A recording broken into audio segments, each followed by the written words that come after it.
Greetings to everyone. First of all, I want to express my sincere gratitude and profound appreciation for this truly remarkable opportunity to address such a distinguished and esteemed community of brilliant scientists and dedicated educators. And I also extend my deepest thanks to Dr. Franklin Salas-Auler, who has bestowed upon me the immense honor and distinct privilege of delivering this significant and inaugural lecture. The specific topic that I have carefully chosen for this discussion is one that I genuinely believe profoundly affects all of us who are deeply dedicated to the important educational work and rigorous research within the expansive field of the humanities. The significant issue that I particularly want to present to you today in this comprehensive lecture is the fundamental dichotomy that exists between education for life and education for work. This significant issue has been prominently raised with considerable emphasis very recently due to the profound and major impact of the Fourth Industrial Revolution, which is transforming various aspects of our lives. In my considered view, this current and significant tension between education for life and education for work is a profoundly symptomatic topic of the inherently disruptive nature of this particular industry within the broader educational project of the Western world. UNESCO, which is widely and globally known as an international organization of immense and significant relevance and a crucial reference point regarding the educational policies and frameworks of our various countries, has frequently and consistently referred to the profound and enduring importance of considering education as a continuous and lifelong process, integrating learning from all diverse areas and the different evolving stages of people's lives. This comprehensive approach emphasizes the holistic development of individuals throughout their entire existence. Stages that have increased over the past years, along with the rise in life expectancy and within the context of Western societies. But on the other hand, there has also been significant emphasis on education aimed at preparing individuals for work. This means that the education of individuals must place a strong and significant emphasis on acquiring technical and professional skills that are directly related to the evolving demands of the labor market at any given time. This ensures that individuals are well prepared for future employment opportunities. The main goal of reforms related to the labor market, precisely nowadays, has to do with the challenges posed by the so-called Industry 4.0 revolution. This revolution, as we know, refers to the digital and technological transformation that is changing all forms of production of goods and services, as well as the generation of wealth. When we talk about the Industry 4.0 revolution, we are referring to a stage characterized by the integration of advanced technologies, such as artificial intelligence, robotics, nanotechnology, the Internet of Things, big data, quantum computing, which is still an emerging project, biotechnology and 3D printing, as well as autonomous vehicles promoted by Elon Musk's project.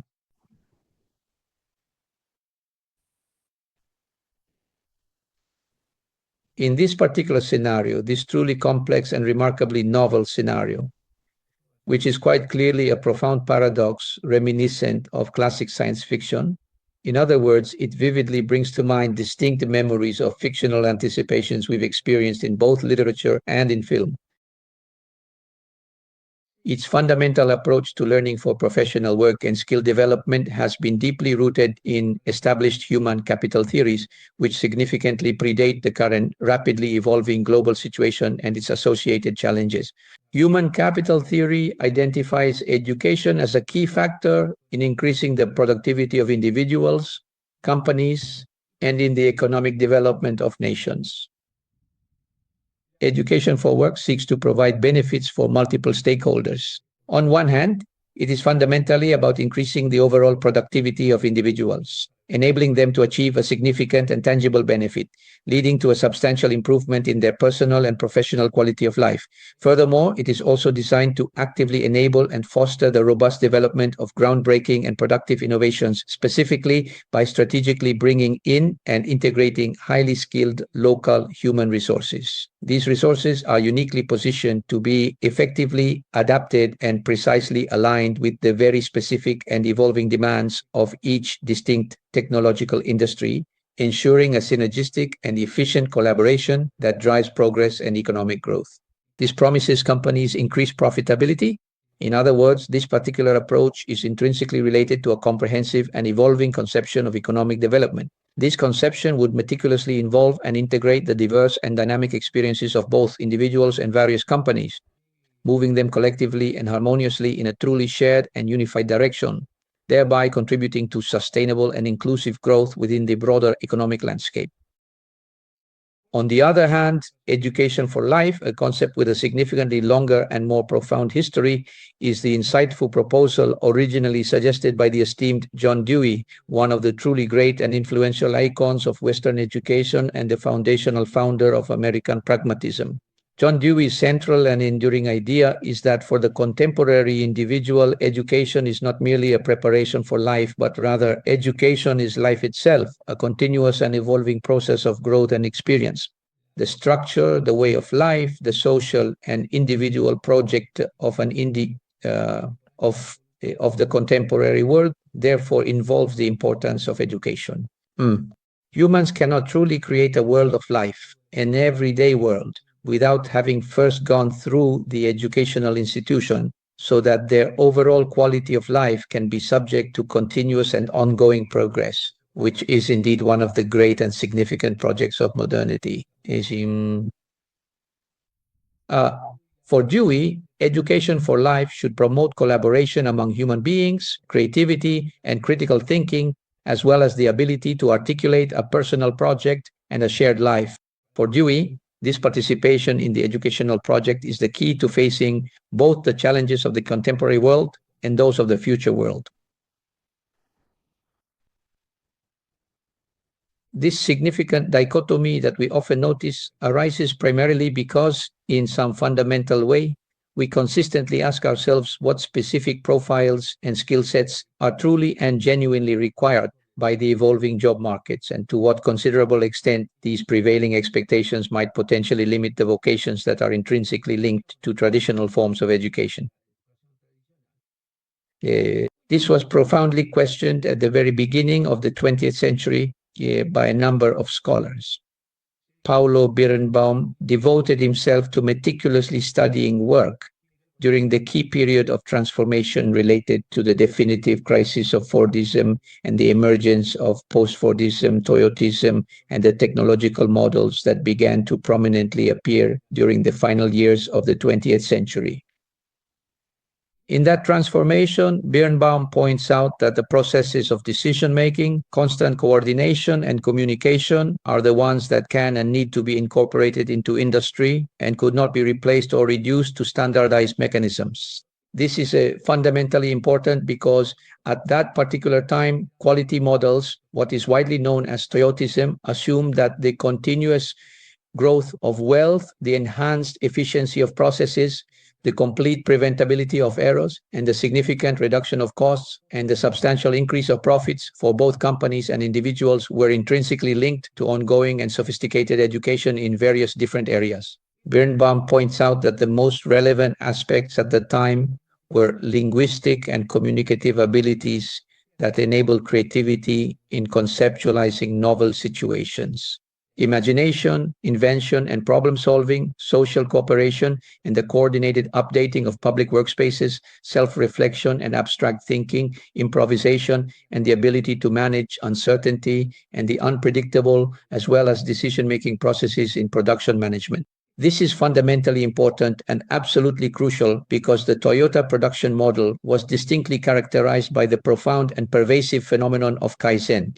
Kaizen, in its essence, is a comprehensive concept of continuous, ongoing, and incremental innovation and improvement. And the foundational idea of the post-Fordist model was to meticulously establish a robust and integrated process of total quality management and perpetual, sustained, and systematic ongoing improvement.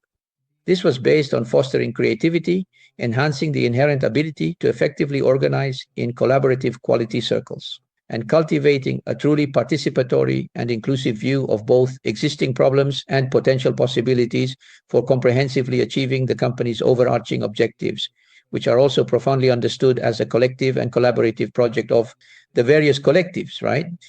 This approach emphasizes a holistic and integrated perspective on organizational development and continuous refinement, as was highly characteristic in Japan with its intricate social structures, that profoundly depended upon large established companies and their numerous interconnected subsidiary firms, which in Japan were specifically called keiretsu. That is to say, at the very beginning of the 21st century, the crucial concepts of education for life and education for work were indeed synchronized, moving forward in parallel. And on the other hand, Birnbaum pointed out the fact that these work-related skills entailed an absorption of the most human, most personal traits of the workers. That is precisely why the prevailing model of this particular era profoundly focused on diligently fostering exceptional virtuosity and cultivating remarkable talent within the professional workplace. Hence, the comprehensive and dedicated search for highly skilled talent became one of the most fundamentally important and absolutely crucial aspects of innovation in the diligent and extensive search for valuable human resources during that specific and significant era. But at the very same time, in the dynamic and evolving world of education, what is widely known as the competency-based education profile was thoughtfully and meticulously developed. Competency-based education, a significant pedagogical approach, emerged in conjunction with various international policies and educational reforms throughout the 1990s, right? And between 1990 and 2000, organizations such as the OECD and the SICO project financed curricular reforms in numerous countries in Europe and Latin America to convert traditional education to the competency-based model. Competency-based education criticizes the traditional model for its fragmentation into subjects and the transmission of knowledge, neglecting the practical know-how inherent to professional practices. Competency is therefore understood as the real ability to achieve an objective or a result in a given context, right? Specific skills and knowledge that include the acquisition of new knowledge and abilities, allowing workers to adapt to technological advances and new techniques in their sector. That is precisely why competency-based education, even beyond the ongoing debates that might attempt to relativize this important statement, is fundamentally focused on enhancing employability. Employability is intrinsically related to this fundamental central idea, already prominently mentioned, a characteristic feature of the dynamic 1990s, that the overall quality of life for individuals was profoundly dependent on their successful integration into a competitive labor market, a market meticulously defined by the essential skills and competencies rigorously required by the evolving industrial system, all amidst the profound and transformative shifts of a pervasive technological revolution. Furthermore, competencies will also represent something new regarding the profile required of individuals. Undoubtedly, there are hard skills, technical knowledge, but on the other hand, soft skills and competencies stand out. For successful performance in the modern era, in the society of communications and digital transformation, it is very clear that this crucially important competency-based approach is absolutely and specifically focused on changes whose dynamics are found predominantly in the world of work and professional environments rather than solely in the broader world of life in general in its entirety. We can say that the world of life, on the other hand, has incorporated various technologies that have served to become an integral part of the dynamics of work, such as modern cell phones, sophisticated iPhones, and innovative programs that have enabled seamless real-time communication between people, like the widely used WhatsApp, as well as established email, and a multitude of other interconnected technologies understood as diverse social networks. However, within this significant and growing emphasis on competency-based education, several very critical and important currents have indeed emerged, presenting various challenges and opportunities for further consideration and development. The case of Bernard Stiegler, for example, a philosopher of technology, specifically of French origin, who dedicated himself to the analysis of digital technologies, anticipated something that we are experiencing today related to the impact of the hyper-industrial automated society on people's lives. He says that this technology has led to a reduction of work to work without knowledge. Stiegler argues that the pervasive emphasis in contemporary education on practical know-how has, in some significant way, regrettably reduced the very essence of work to a mere instrumental function. The significant spillover to comprehensive training in various applications in the essential knowledge of programs and advanced techniques that are in constant and rapid change. but they have not emphasized the work of building individual knowledge in people, diluting the idea of effort in work, that is, the effort that generates possibilities, and the idea of creative and productive work, which was already considered in the Greek tradition with the term orgon.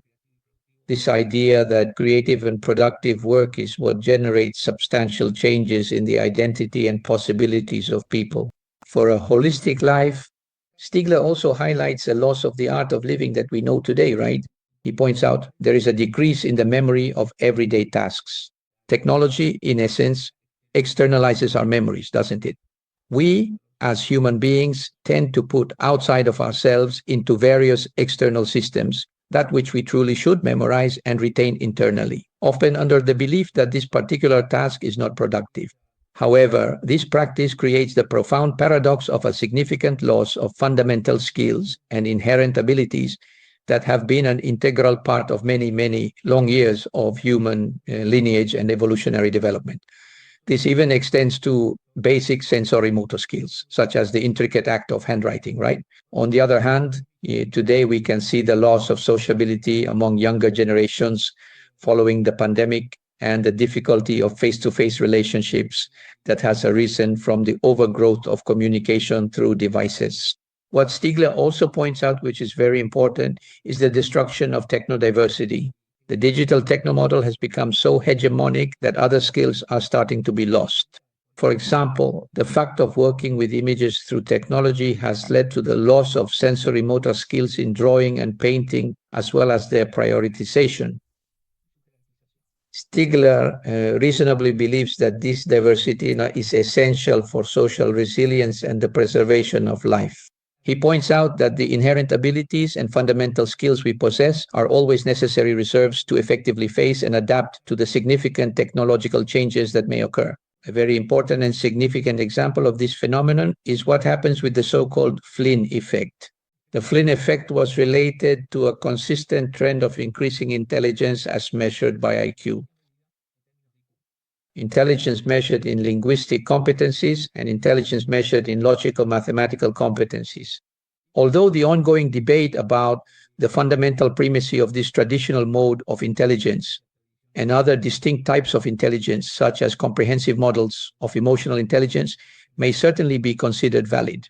It is also true that what contemporary studies indicate is that the Flynn effect, which consisted of observing that the average IQ at a statistical level increased from generation to generation until the late 1980s, began to decline with the advent of new technologies. And that decline continues to this day. In other words, for more than 40 years, the generations we can call digital natives have shown poorer performance in terms of traditional intelligences as measured by IQ. In that particular sense, we absolutely have to carefully consider that significant studies, such as the internationally recognized PISA exams, for example, and various other comprehensive international studies focused on academic performance and educational outcomes, have consistently shown a very significant and noticeable decline in linguistic intelligence, something that is now abundantly obvious to virtually everyone, and that pervasive digital technologies are undeniably among the primary and most influential causes of this profound and impactful shift. That is why, even though Stigler says thinking is not calculating, it is also important to emphasize that thinking is about branching out, about the ability to create and choose alternatives, and not merely processing data, which is what these novel technologies we are currently incorporating into the educational system enable. To discuss the approach of of competencies focused on highlighting those that are most important for the fourth industrial revolution, it seems important to highlight and revisit the capabilities approach of Amartya Sen and Martha Nussbaum. Amartya Sen, the esteemed Nobel Prize winner in economics, and Martha Nussbaum, a highly influential philosopher deeply dedicated to the rigorous study of ethics, in some significant way, further deepen and elaborate upon Stigler's insightful critiques. Capabilities do not refer to profiles demanded by industry or the labor market, but rather to competencies, human potentialities, linked to their substantive freedoms, so that individuals can develop functionings that allow them to fulfill themselves and achieve well-being, right? quality of life and well-being are measured by the degree of development of these capabilities, not just by the amount of income or material goods. Within this framework, education played a fundamental role in the development of human capabilities, not limiting itself to training people for the labor market, but considering all the capabilities that have been brought into play and developed throughout the successive revolutions generated by the technical division of labor, right? Like any revolution, the mode of social and labor organization requires new capabilities. Capabilities are a vital reservoir for human collectives, which may face various different challenges depending on their specific context and the particular period of humanity they are going through. This clearly demonstrates that the crucial process of adjusting humanity, and indeed the entire global population, is absolutely essential. It highlights the critical necessity for us to proactively offer viable and sustainable alternatives, innovative solutions, and new pathways forward. This is particularly crucial as we look towards the immediate future, a future characterized by increasingly rapid and profound changes within global markets, and perhaps even more significantly, in the fundamental conditions of the delicate and interconnected ecosystem in which we all reside and depend upon for our very existence. The essential capabilities considered by Martha Nussbaum and Amartya Sen are those intrinsically linked to human life, to the inherent dignity of individuals, and to the very duration of life itself, including its potential prolongation. Furthermore, these capabilities encompass the profound sense of imagination and the capacity for deep thought. These are the fundamental capabilities that truly allow us to reason effectively, to think logically and systematically, to construct profound meaning, and of course, the essential emotional capabilities that allow us to skillfully use them in our social and collective lives. These include our remarkable intellectual and linguistic capabilities. Health, the profound ability to fully enjoy robust bodily health and to actively generate it through the skillful and deliberate use of neuroplasticity, and in general, the body's remarkable capacity for natural regeneration through the proper and attentive treatment of its inherent possibilities and potential. And the fundamental concept of bodily integrity, which is profoundly and intrinsically related to the crucial process of creating a robust and sustainable foundation for a healthy and vibrant bodily life through diligent and consistent engagement in health practices, regular physical exercise, and comprehensive integrative medicine approaches. To conclude, we can say that Bernard Stiegler advocates for reclaiming education for life today through a profound reconfiguration of the relationship between knowledge and work, seeking to overcome the effects of this automated society characteristic of the fourth industrial revolution. For Stiegler, there should be no distinction between knowing how to live and knowing how to do. He knows that both require the same abilities, as was already observed in Adorno's approach when he witnessed the beginnings of the Industrial Revolution during the rise of Toyotism, when automation processes did not yet have the current level of development that has now permeated the world of life. Because it must be clearly stated that the extensive automation of robots within the industrial sector is fundamentally and inherently different from the evolving automation processes in education, which are primarily promoted and driven by advanced artificial intelligence models. Here, Stiegler introduces a very important concept that we need to consider and reflect upon: the pharmacologization of education. For Stiegler, technology is a pharmacon. It is a remedy, but it is also a toxin. As has been widely noted since ancient Greek times, the significant staff that serves as the universally recognized emblem of medicine is traditionally made up of a sturdy wooden rod with a single intricately coiled snake wrapped around it. This distinctive and historically important object is indeed the renowned staff of Asclepius, the revered god of healing and medicine. This clearly indicates that virtually any instrument or tool that allows us to move freely, to walk with purpose, can also potentially become a harmful toxin for the physical body and for the human spirit. Technological tools can profoundly enhance human knowledge and understanding. Indeed, they were specifically designed and developed to significantly improve and expand human capabilities within the comprehensive spectrum of human development and well-being, as meticulously outlined by prominent thinkers such as Amartya Sen and Martha Nussbaum. However, it is absolutely crucial that we consistently keep in mind that up to this present moment, there has not been a thorough or comprehensive assessment of the potential dependency that might arise due to the widespread and increasing use of advanced technologies like these. the significant and concerning decrease in the artificial capacity to effectively train highly skilled professionals. This leads to various adverse effects, as is commonly and regrettably found in the extensive compendium of traditional remedies and conventional treatments we are accustomed to taking and relying upon to effectively face and combat widespread epidemics, and the persistent threats that social medicine has meticulously detected and carefully analyzed throughout the long and complex history of the Western world. The impacts that we are currently detecting in technologies, particularly AI in education, should not discourage us, but they should make us cautious and prompt systematic research into their appropriate uses and the dangers that the inappropriate use of these technologies poses for the development of human capacities. In conclusion, education for life and education for work must come together.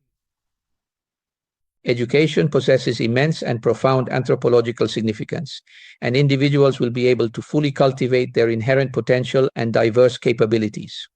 The advent of 4.0 technologies should not, under any circumstances, nullify or diminish the vast spectrum of human knowledge and abilities, thereby preventing any resulting loss of invaluable diversity.